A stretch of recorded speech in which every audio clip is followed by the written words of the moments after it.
So I have my first video for Memory Lane Scraps using the amazing Paislee Auburn Lane and some fun products from Vicki Boutin. So I'm just showing you here, this is a pad of Vicki Boutin Foundations paper that I bought, and I do like the paper. It's a really nice weight. It takes mixed media well, but when I tear off a strip, I end up with that little like hole punch thing, which means I can't use it for 12 by 12 layouts unless I want to trim some off and back up with pattern paper. So it's a very good thing that I primarily scrapbook 8.5 by 11, right? Right. So I'm just going to trim my paper up, and I have this super pretty stencil. This is from Echo Park, and it was actually a gift that was given to me by my good friend Sandy Reversky that I met at Heather's Crafty Life. I attended her retreat, and I got to meet her in person. She's Steak Goddess on YouTube. In case you don't follow her, you might want to, because she's super talented. Anyway, she gifted me with a stencil, and I love it. And I'm going to use these art crayons, and I'm going to use my Distress stencil brushes. So these are the stencil brushes that I have. I have a whole set of them. And what I'm going to do is, so I will tell you right out of the starting gate that I messed this up ever so slightly. So I picked my colors, and I'm stenciling on the yellow stencil. And then what I forgot was, when you open these art crayons, you have to take a baby wipe and you have to take some of that white film off of the pigment. And it just didn't even dawn on me that I hadn't done that to these crayons yet. So the yellow one works fairly well. And you'll see what happens when I go to use the red one without taking that baby wipe and taking the white film off of the crayons to get the pigment moving. So this is going to be my red one. And you see here, see how it like clumps up and does this like oddness? I didn't even realize what I had done that it didn't work until I'd already finished this layout. So yeah, and because of this, my art crayon crumbled a little bit, and I had problems with it like smearing and all of that. So in case you're wondering about what I'm using to smear down on this art crayon, this is just, see, I like smear it everywhere. I'm like, why isn't this working? It took me forever to figure out what the problem was. And it wasn't until after my layout was totally done. So note to self, if you want to grab these crayons from the Memory Lane scrap store, just make sure you get the baby wipe. You'll see little fingers here and there during this video because I was making this video while my nieces and nephews were at my house. So there's little fingers kind of watching what I'm doing and asking me questions and all kinds of stuff. So I did add water to that art crayon because, again, I didn't remember that what I really needed to do was just wipe the film off of it. But I do like how this stencil worked, and I love this look. I think it turned out really, really nice. The colors turned out well.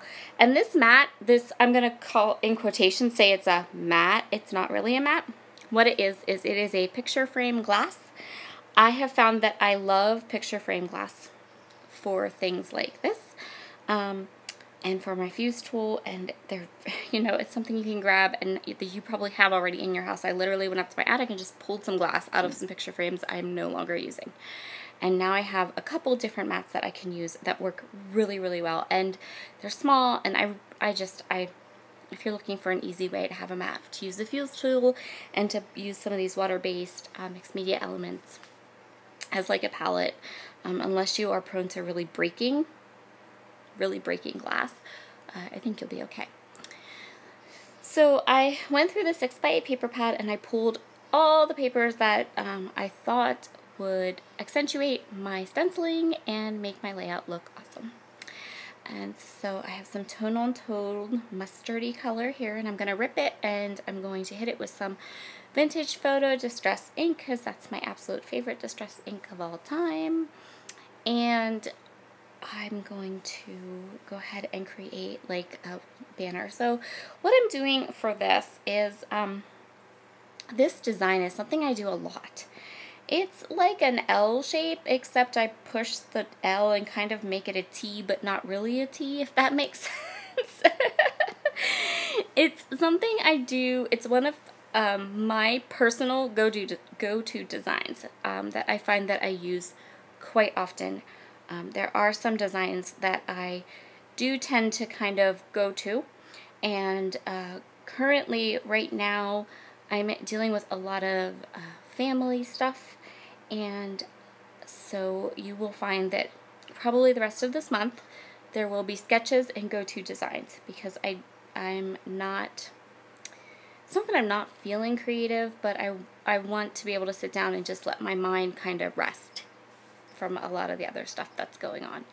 And so I find that these types of designs are what I do when I just need to like kind of be on autopilot and rest. And I'm sure you have designs like that too in your repertoire of scrappy goodness. And if you don't, I do recommend this one because it's fairly easy, and you can pretty much pick a side, pick where you want your photo to go, and just create. So this is going to be my photo. It's a photo of both of my boys, and I pulled that little cut apart piece that says "My heart is full," and that is going to act as my title.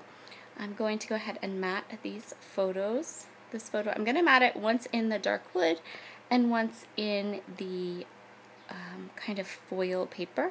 You can see all the little hands, because yes, I had company while I was creating at this time. I had little nieces and nephews hanging out, and that was my nephew Tristan. He was helping me push the picture down.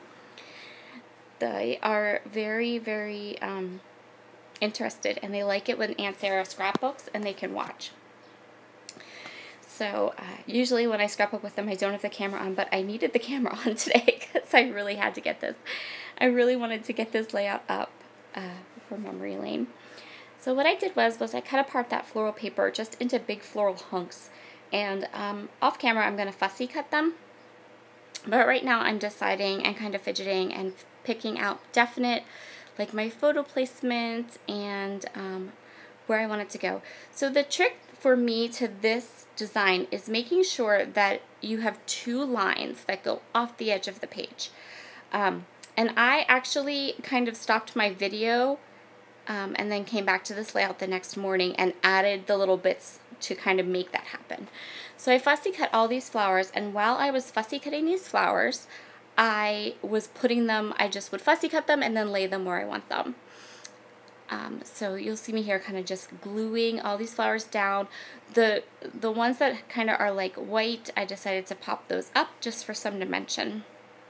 And then since I do have quite a few different kinds and textures of embellishments, I am going to kind of go through each of my embellishments and create like kind of fun little sprinkles and clusters. But the main part of my layout is going to be these flowers, because I love these flowers. And I felt like as soon as I saw this paper, I felt like these flowers would be such a nice floral element to go with masculine photos. So pictures of your boys. I just, for some reason, the colors in these, those rich jewel tones for me were just really, they would really set my photo off.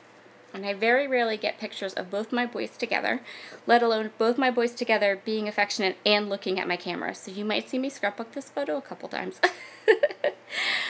So I went through all of the die cuts, and I grabbed a couple of the ones that I thought I would use on my layout. I decided to go with hearts as a main, the hearts and the flowers as a main focal icon, because I have that little card that says "My heart is full," so hearts is appropriate.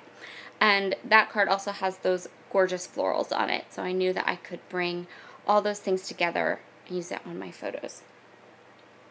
So what I'm going to do is I added my date for this picture, and now I'm going to look at these rub-ons. So note to self, I'm going to save you destruction of rub-ons. These rub-ons are beyond super sticky. Like, they are so sticky. You didn't really need to rub them on. And they were sticking. I ended up putting a rub-on directly like to my hand. And it stuck there. Like, it took a little bit for me to get it off. It wasn't just like, it wouldn't come off easily.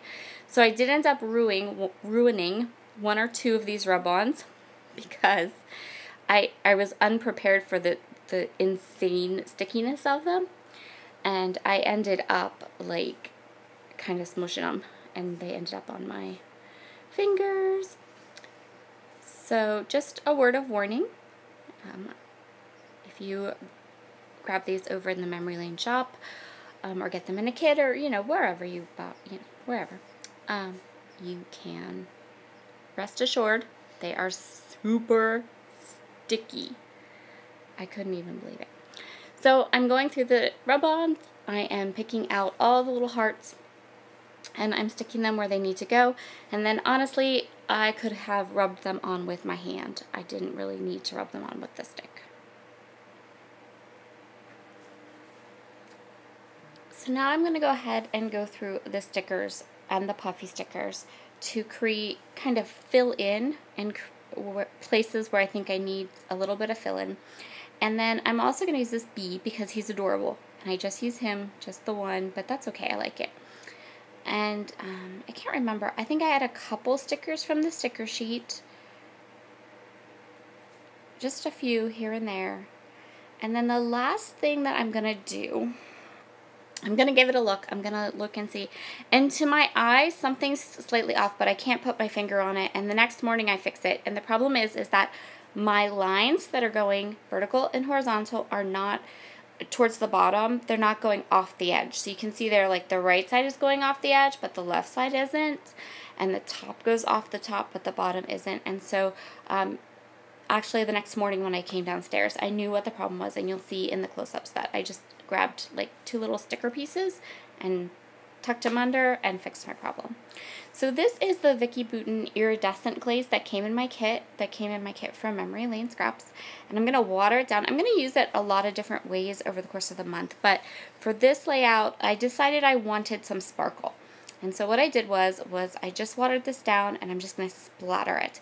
And it's going to look like I'm splattering it a ton, and I am, but because it's iridescent, it gave my layout this amazing sheen to it, and I loved the way it was looking. And so I went a little overboard with the sprinkles. But if you're going to go overboard with sprinkles, I highly recommend doing it with something iridescent, because it's not going to give you a really strong color. It's just going to give you this like shiny, I think it turned out amazing. I think it turned out gorgeous. And I could have sat there. I think I could have sprinkled it all day. It was so pretty.